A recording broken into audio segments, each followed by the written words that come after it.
Lords, ladies and gentlemen, it is my distinct pleasure on behalf of everyone here to welcome the Right Honourable Penny Mordaunt, MP, to this RUSI Land Warfare Conference.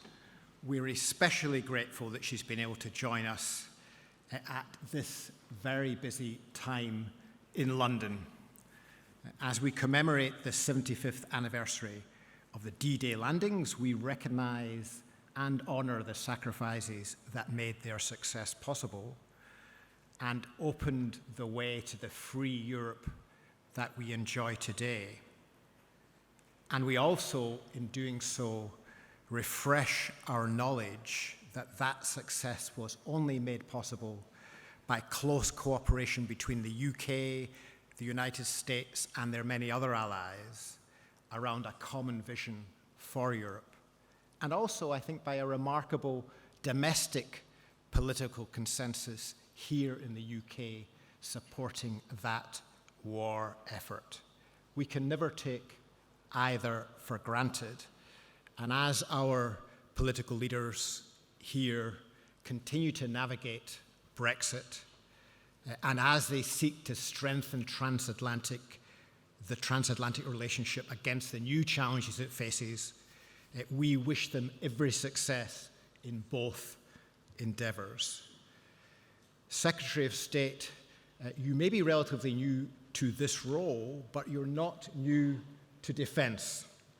You have been and are a Royal Navy reservist and have represented the good people of Portsmouth since 2010 in Parliament. And I know defence is central to your own personal political vision and priorities. And you've already served, of course, as Minister for Armed Forces between 2015 and 2016, before joining the Cabinet as International Development Secretary and then being appointed to your current position just over 1 month ago. And over that month, you've hit the ground running. At RUSI's first Sea Lord conference just a couple of weeks ago, I had the privilege of listening to an excellent contribution to our discussion of maritime power. At the Shangri-La Dialogue only this weekend in Singapore, you represented our country in discussions about Indo-Pacific security.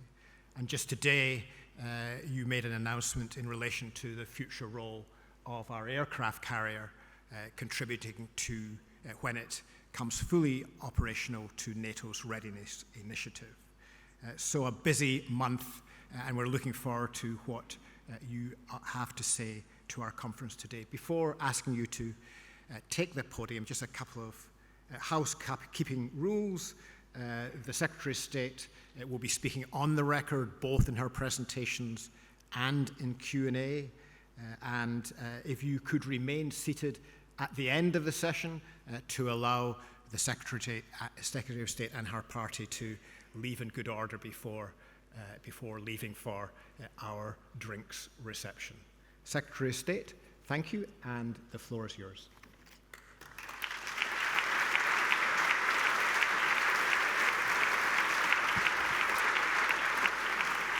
Thank you.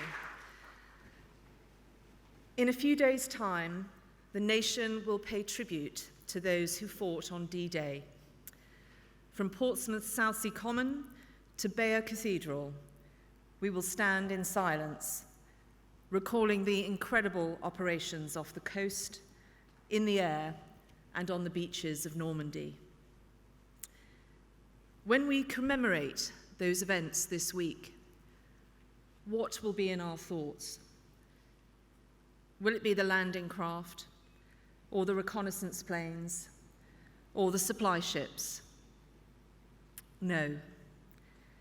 Our focus will be on the veterans and all who made that immense endeavour possible, from the civilians who came together at a moment's notice to build the Mulberry Harbours, wrap up small arms components and sew ID badges, to the merchant sailors that swelled our naval force and enabled the critical transport of men and supplies, to the mighty endeavour of that 62,000 strong British element of the 21st Army Group who charged up the beaches, and those who made the ultimate sacrifice in those dark days. It was, according to Churchill, the most difficult and complicated operation ever taken place. It was so-called ordinary people doing extraordinary things. And it is the testimony of those that were there that will captivate us in the coming days. People like Bill Fitzgerald, just 18 years old, as he, along with his comrades, stormed those beaches. Then as now, it is the people who make the difference. And in defense, if we do not put our people first, we will fail to generate and maintain the capability that we need. And we will have broken that covenant between the state and our communities and those who step up to protect them. As I speak, the men and women of our armed forces are working across the globe, combating terrorism, working with allies and partners to build up the resilience of fragile states, delivering humanitarian aid to those most in need, standing up for our values of democracy, tolerance, and justice, and achieving great things. And I want to put on record my congratulations to Brigadier Celia Harvey, who was selected today to be the Deputy Commander Field Army as a Major General, the third female Army Major General 2-star, and the first female reserve 2-star. My congratulations to her. We often say what an amazing job they do, because they continually provide us with opportunities to say so. We must take care of them while they are serving and after they have served. And that is why we will shortly consult on protecting against repeated investigations and litigations against our veterans and armed forces personnel into historic operations outside the UK. Actions which are not motivated or serve justice, and also consult on paying higher levels of compensation for those injured on combat operations or to the families of those who have been killed. Nor should any soldier, sailor, airman or woman be asked to serve our country and not be sufficiently rewarded. The armed forces are exempt from the living wage, as they are in effect on call 365 days a year. But I'm determined to ensure that the lowest paid members of our armed forces are lifted, to ensure that none of them are below an acceptable salary to live well on. And we are undertaking work to determine what a living wage looks like for those that can be called on day or night. They should get a living wage. And that is what I will be arguing for in the decisions on this year's pay review, and it will be a spending priority for me.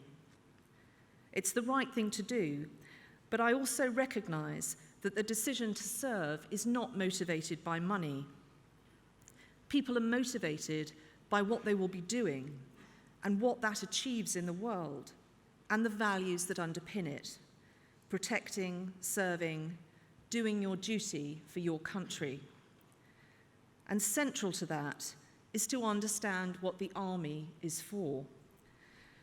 That sounds a simple question, but it is one that I am often asked, including by members of the British Army themselves. How can we build connections with our communities? How can we have a strong narrative to recruit if we cannot say what our purpose is? And the reality is, the world is changing and the threats increasing from a diverse range of sources. As earlier speakers have said, cyber attack is the new normal. Between 2016 and 2017, NATO saw such attacks on its infrastructure increasing by 60%. And whether the origin is Russia, China, or North Korea, or from hacktivists, criminals, or extremists, the cyber threat can bring down our national infrastructure and undermine our democracy. All the while, we are having to deal with the hybrid dangers as nations increasingly employ proxy actors to carry out aggression and intimidation at arm's length, but now below the threshold of armed combat. Whatever the correct response to these new forms of aggression, in many cases their deterrence relies on a credible threat of hard power. And the reality is, wars are still won or lost on land. We need to seize and hold territory. And yes, the future may look very different in years to come, but meantime, while armor is still relevant, it must be capable, and we must be competitive. We haven't been. Challenger 2 has been in service without a major upgrade since 1998. During this time, the United States, Germany, and Denmark have completed 2 major upgrades, whilst Russia has fielded 5 new variants with a 6th pending. Warrior is even more obsolete, and is 20 years older than those operated by our key allies. Since Warrior's introduction in 1988, the United States, Germany have conducted 4 major upgrades, and Russia has invested in 3 new variants. So we must invest in our warfighting division. And it is critical that we honor the commitments made in the SDSR to maintain a world-class divisional warfighting capability through upgrades, through new vehicles, equipped to win wars in the information age with advanced sensors, automated search, tracking, and detection systems. And at the same time, I am keen that we should not overlook the advantages of more joint ways of working. Look at the successes of the Joint Helicopter Force, which brings all battlefield helicopters under a single command. Why can't we do something similar with robotics and unmanned vehicles across all the services? By building a hub overseen by Joint Force Command. Not only will we be able to work better with industry and have a more integrated approach, but we will also be able to plug into what the rest of government is doing too. At DFID, in my previous job, I did a huge amount of work on drones. New designs able to lift heavy payloads and get medicine and supplies into conflict zones and solve the many headaches that humanitarians were facing. We boosted creativity through challenge funds and set up an innovation hub, and I think we should be doing more of this in defense and supporting growth. In that way, we can create a common mission with the country that is wider than defense. The security and prosperity of the UK, that is what we are for. That is how we will serve our country. And those that put themselves forward to serve are special people. There is more that we need to do to avoid people dropping out of the recruitment and training pipeline. Currently, for every 8 applicants, 1 soldier enters training. And just last year, that figure was 12 applicants for every soldier. So we've made some good progress, but we must do better. And I'm challenging the Army to reduce that ratio to 6-1. It's also worth reflecting that once a candidate passes the assessment centre, we still lose up to 7% of applicants before they commence training. And I want us to re-engage with these individuals that have dropped out. Individuals who felt a call to serve. Why did they leave? Was the Army not for them? Have they considered another service? Have they considered a career on the civilian side? If we are serious about bringing up all our forces to the required strength, then we must pursue every register of interest. And we also need to do more to encourage our people to remain in the forces when they are thinking of leaving or have reached the end of their current contracts. we already allow people to transfer between different services, offering quicker recruitment and rapid promotion to those with unique talents. But to say we haven't really sold this is an understatement. We need to make sure that it's not just feasible, but positively encouraged. And it makes sense when the British taxpayer has invested so heavily in a person that we make best use of that person in the service of their country.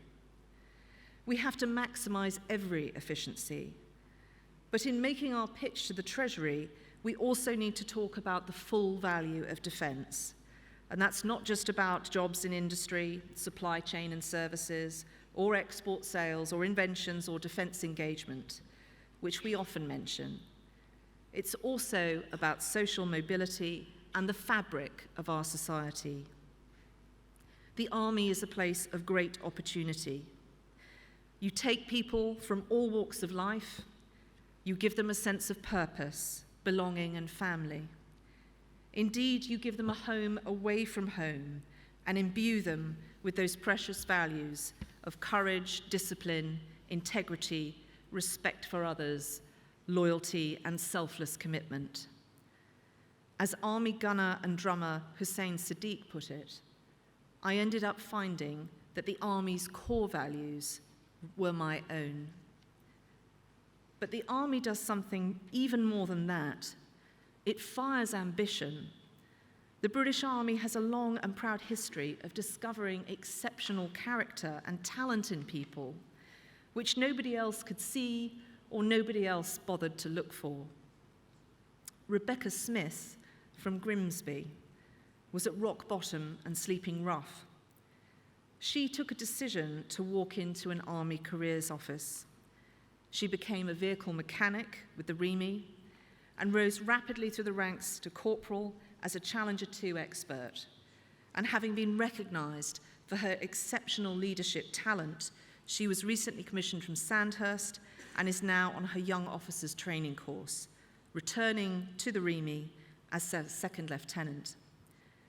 Her previous hard times now a distant memory. The British Army has taught many to read and write, academic and practical skills, enabling huge numbers of people to have the tools they need to be active citizens. And just as I want to do defence to do more on the UK prosperity agenda, I want us to do more on the social mobility agenda too. At a time of rising knife crime and prevalent gang culture in some parts of the UK, the Army's ethos can make a real difference to young people, and it can offer hope.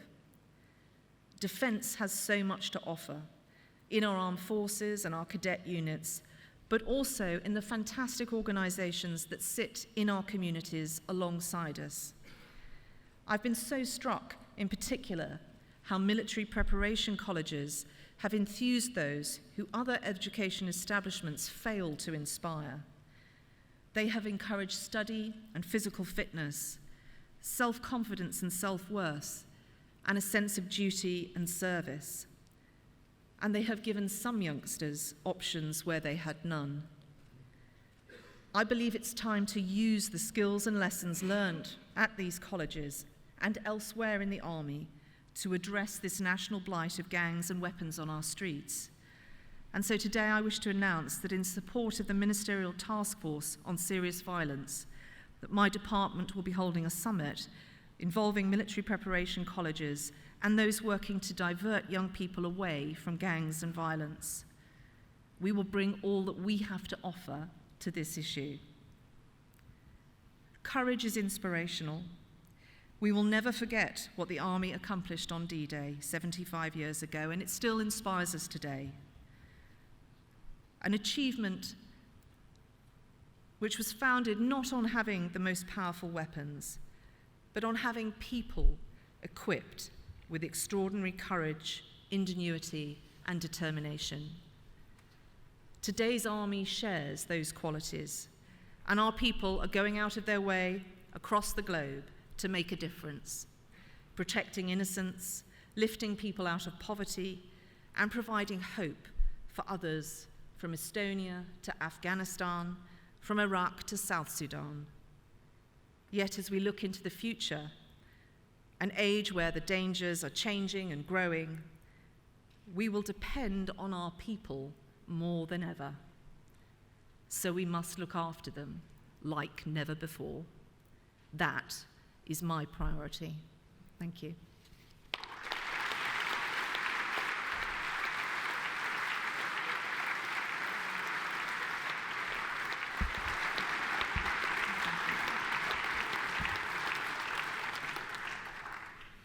Right, thank you very much, Secretary of State. We'll now take a few questions. We have relatively few questions on Slido so far, so if you wish to ask a question, please do so there. Now, I'm just trying to see where I have. There's a gentleman right in the back. I think it's Ben Barry. Please. Thank you, Malcolm.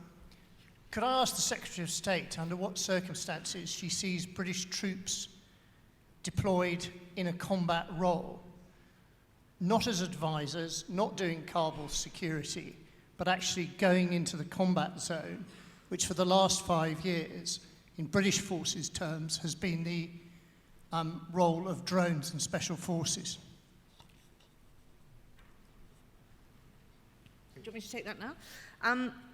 Well, I think there may be scenarios where that will take place. I mean, one thing that I think we've always been pretty consistent on is being very bad at predicting what scenarios we might face in the future.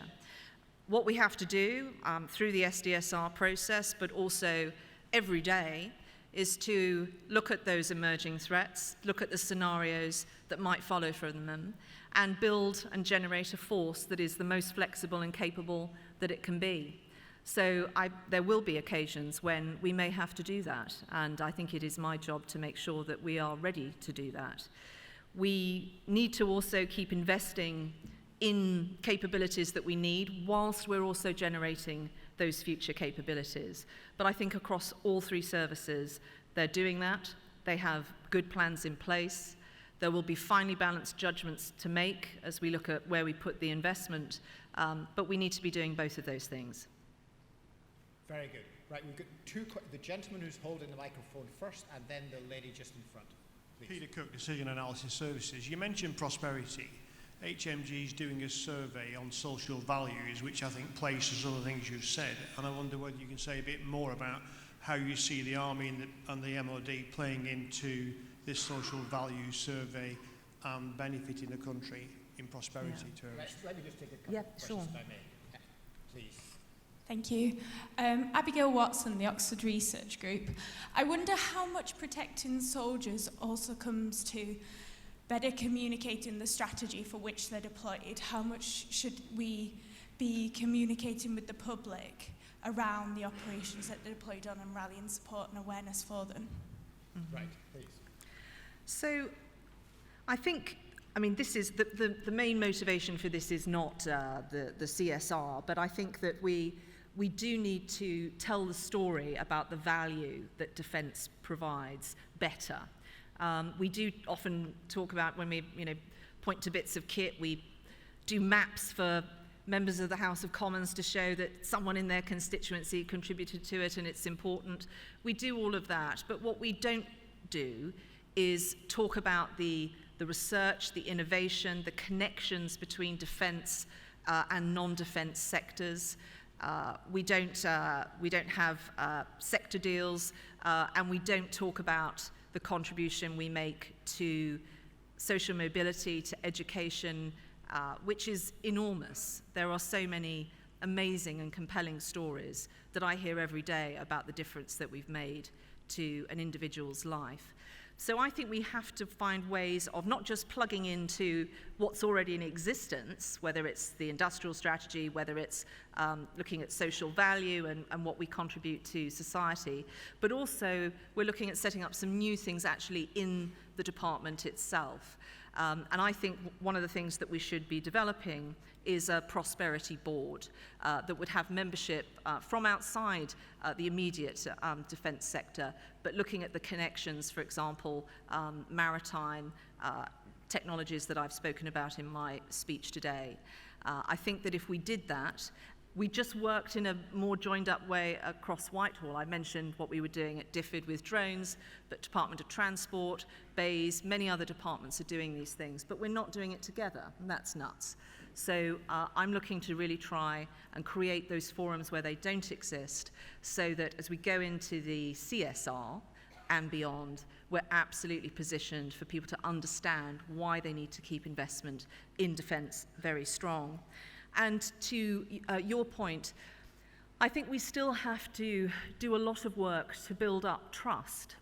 The fact we've had to have a parliamentary check on deploying our armed forces because of history and previous operations and how they were communicated, we have a lot to do to still maintain that trust with the public. I think that is really important because it's about also us keeping faith with those people that we're there to serve and protect, but also whose taxes enable us to do the things that we think are important. So I think absolutely we need to communicate this. We need to ensure that all the processes that are governing that, Whitehall and in Parliament and elsewhere, are fit for purpose. And that's been a big focus of my first few weeks. Right, let me take a bundle of questions now because the hands are starting to appear like a forest. There's a gentleman at the back first. Thank you, Dominic Nichols from the Telegraph. On the military preparation colleges, what extra value do you see the Army being able to add to those? And do you think there's benefit in those values and standards being rolled out to other educational establishments? Thank you. And then there's a gentleman just about 3 rows further in front. Yes, please. Please. May I congratulate you on your magnificent speech, almost Churchillian. Can I remind you that, going back to the age I'm concerned about, the Second World War, that when Mountbatten spoke to Ernest Bevin, who was their Labour Minister, he said, I want to have men who can handle craft in shallow waters. Our naval ships are too big and they're not experienced in that sphere. And so Ernest Bevin said, yes, I can find you somebody. I can find you trawlermen. So all the trawlermen who were reserved occupation, many of them joined what was called the Millionaire Navy. Have you heard of that? No. Well, right. It was paid, they were paid £7 a week the moment they got to Pompey. Is there a question? Sorry, is there a question? Well, yes. My question is that when I'm president of the Atlantic Council of the United Kingdom, I'm very concerned about what we have been discovering in speaking in schools. That's our specialist, schools and universities. And I'm hoping that as Secretary of State, you'll try and find time to strengthen the opportunities for an organisation. Thank you very much. Thank you. We have to move on to other questions, if you don't mind. Thank you. Oh, right. I hope you might, when you have an opportunity to look at that aspect, because we do need to get at the young. Great. Thank you very much. Right, I'm going to take a question from Slido now, which is as follows.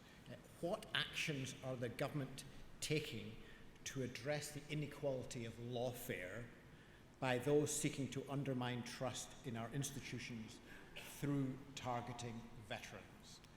Secretary of State, perhaps you could answer the questions we've had. Yes, certainly. So let me start with that one. This is an issue I know that has been around for a very long time, and I think we've just got to get on with this. And I think that the situation has been complicated because of our obligations under the Stormont House Agreement in Northern Ireland. But I think that sort of sitting around and waiting for a solution to arrive is not serving our veteran community well. So I'm going to be doing a number of things, but the 2 critical things to try and close down what is an industry that has grown up around our operations is to firstly find an answer for other theatres. So we are going to be very shortly, in a few weeks' time, starting a public consultation which is going to look at some suggestions as to how we shut down that litigation, how we restore the primacy of international humanitarian law to govern these operations. And also, it's not about an amnesty, it's not about cutting off justice being served. It's really setting a threshold for people going back over historic allegations that quite often have been investigated, in some cases, as we saw with IHAT, even resolved. We've had cases submitted to IHAT that were closed cases. Another a soldier of another nation had admitted responsibility, compensation paid, and yet their name was erased from the case and it was submitted to IHAT, clocking up the 4 hours worth of legal aid that was paid on each case to that investigations unit. So we need to shut that down. We've got suggestions how we do that, and we want to make very swift progress. And if legislation is required, we're looking for the first vehicle that we can bring forward that legislation. With regard to Northern Ireland, because although the situation is different, our obligations to our veterans are exactly the same. We do not want them to be pursued for historic allegations if those incidents have been looked at or there's no new evidence. So for that, the Secretary of State for Northern Ireland is looking at how they progress that issue. And what I have agreed with her is that we will have a formal input where we can, A, make sure the voice of the veteran community is heard, and the impact this is having on them. And by the way, the impact it's also having on our operations as people distort their behavior to compensate for this litigious environment. But also, we will be able to put on record our learnings from IHAT. IHAT was set up with the best intentions. It was set up to try and keep British soldiers out of the International Criminal Court and investigate cases which needed to be investigating. And those handful of cases, because of the legal aid regime that was around it, spiraled out of control. And we can be forgiven, I think, for that happening once. The motivations were good. The people working in IHAT were good people trying to do their best. But if we do it again, if we repeat that again, I don't think we can be forgiven for that. So I'm determined that we will not. So we're taking action on both fronts. And also we're going to be consulting on a number of other things as well, which I hope our armed forces will approve of. Sorry, I didn't catch the middle question. I just was going to answer the Military Preparation College question. Sorry, sir, but it was good to hear you mention some of the other activity that was going on surrounding D-Day.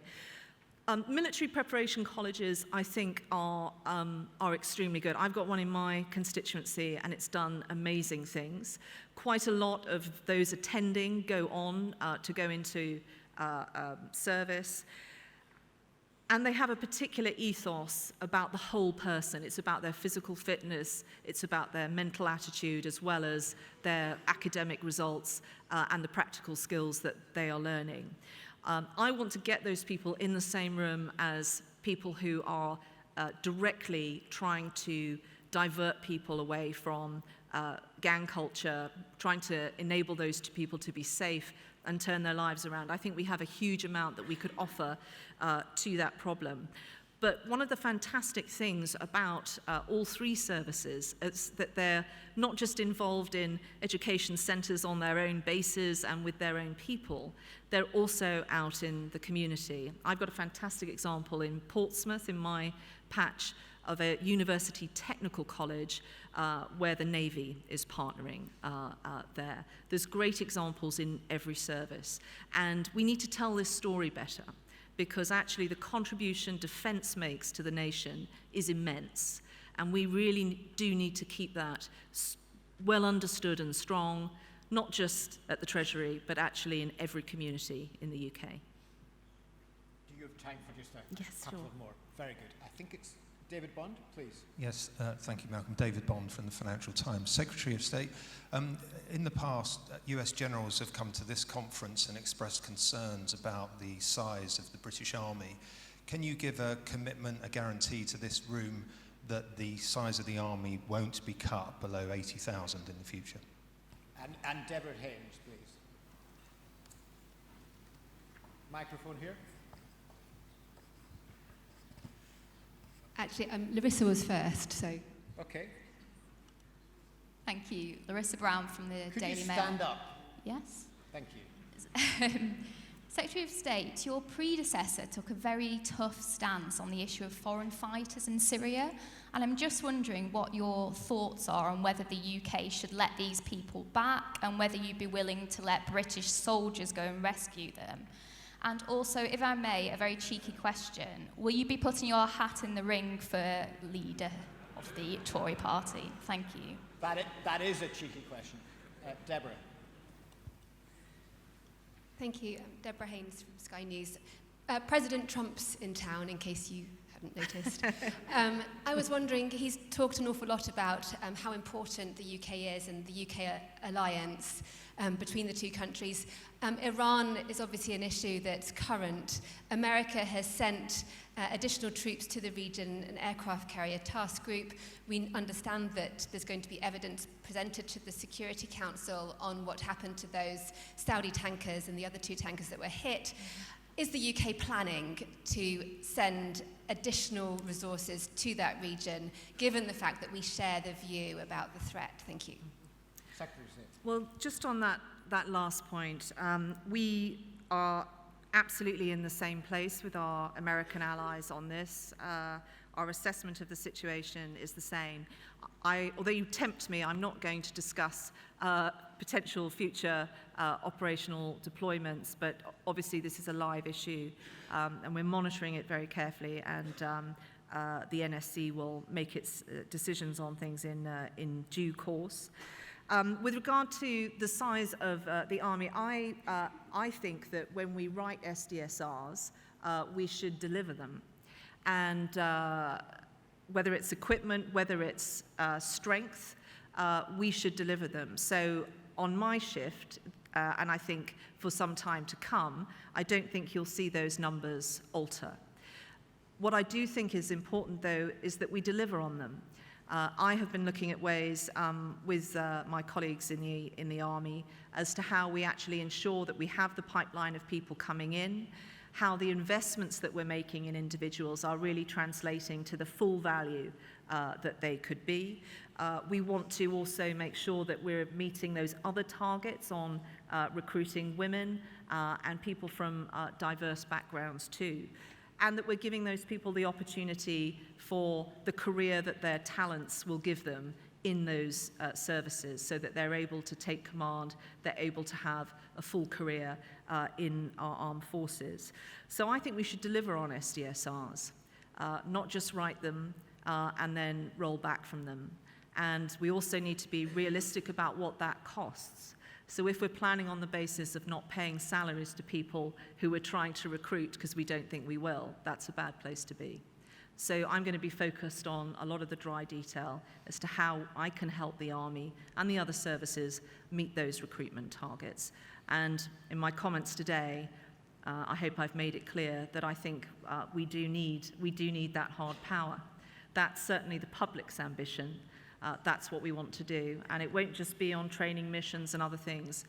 It will be the full spectrum of things that we will want the British Army to do. And then finally, just I think, and I hope you all agree, I think the focus this week should be on D-Day veterans and not anything else. So nice try with the cheeky question. Obviously, the issue that you have raised is a matter that the NSC takes a judgment on. I think it's absolutely right that we put front and centre of any decision that we take the protection of the United Kingdom and citizens. In my previous job, I was very concerned and wanted to build up a very clear picture of where children were who had been taken into these camps. The situation as it is at the moment, where access is very difficult, may be very different in 6 months' time. Quite a lot of children are hidden. They're given different identities. And I think that the British public would absolutely agree that we do not want to do anything that makes this country less safe, but I think also we have an obligation to innocents who were taken into a war zone and maybe being hidden there. Of course, even if you allow for those obligations, we still, extracting them is going to be an incredibly difficult situation to do, and would, I think, in all practical honesty, require the consent of the parents who were there. So I think that is the right approach that we're taking. But we also have to recognize that even if we do not wish to take people back and put them through a justice system here, we have to come up with the international community to an answer to the fact that we have spent a lot of collectively blood and treasure rounding up and detaining individuals. And I think that to create a situation where they disappeared, whether they went back, whether they moved to other nations, even nations very far away, that would be a dereliction of our duty. So I think we need to come up with answers to these very difficult problems, and that is a focus of the National Security Council. Secretary of State, you've already, I think, answered many more Q&A than we were programmed for. You've run about 15 minutes over time, so I think I don't want to abuse your presence here any longer. So I think we'll draw it to a close there today. So if you join me in thanking Secretary of State for Thank you very much.